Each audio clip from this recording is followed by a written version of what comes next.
പത്തനംതിട്ട പന്തളത്ത് വീടിന് മുകളിലേക്ക് നിയന്ത്രണം വിട്ട ലോറി മറിഞ്ഞ അപകടം. വീട്ടിലുണ്ടായിരുന്ന 4 പേർക്ക് ഗുരുതരമായി പരിക്കേറ്റു.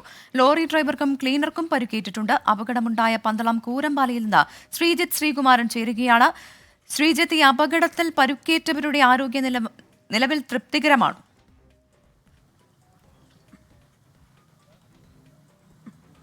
തീർച്ചയായും പ്രവിത, അതുമാത്രമാണ് ഒരാശ്വാസം.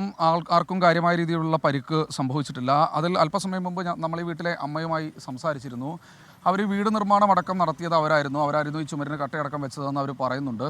ആ കട്ടയിൽ തങ്ങി നിൽക്കുകയായിരുന്നു, ആ ഭിത്തിയിൽ തങ്ങിയാണ് നിന്നത്. വീട് പൂർണ്ണമായി തകർന്ന ആ ദൃശ്യങ്ങളാണ് ക്യാമറാമാൻ സഞ്ജയ് ഇക്ബാൽ പകർത്തുന്നത്. എന്തായാലും അതിദാരുണമായ സംഭവം, അല്ലെങ്കിൽ എന്നൊക്കെ പറയാവുന്ന ഒരു തരത്തിലൊരു അപകടമായിരുന്നു സംഭവിക്കേണ്ടിയിരുന്നത്. പക്ഷേ അത്തരത്തിലൊന്നും തന്നെ സംഭവിച്ചില്ല എന്നതാണ് ഏറ്റവും വലിയ ഭാഗ്യം എന്ന് നാട്ടുകാരൊക്കെ തന്നെ പറയുന്നുണ്ട്.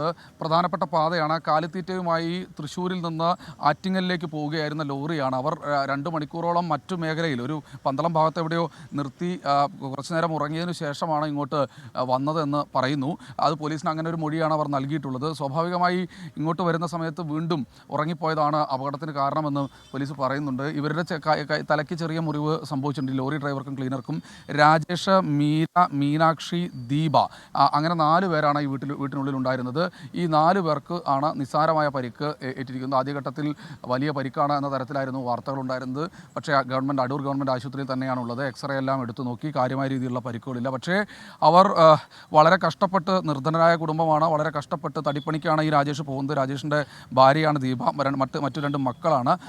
എന്തായാലും ആ വീട് പൂർണ്ണമായി തകർന്നിട്ടുണ്ട് എന്നാണ് ഈ ദൃശ്യങ്ങളിൽ നിന്ന് നമുക്ക് കാണിച്ച് പ്രേക്ഷകരോട് പറയാനുള്ളത്. എന്തായാലും അതിദാരുണമായ സംഭവമാണ്. ആളുകൾ പറയുന്നുണ്ട് ഡിവൈഡറിൽ പ്രശ്നമുണ്ട്, റോഡിൻ്റെ അലൈൻമെൻറ്റിൽ വിഷയമുണ്ട്. അതൊക്കെയാണ് നിരന്തരം അപകടം സംഭവിക്കുന്നത്. കുരമ്പാല ഒരു അപകടത്തിൻ്റെ സ്പോട്ടാണ്, ഒരു ഹബ്ബാണ്.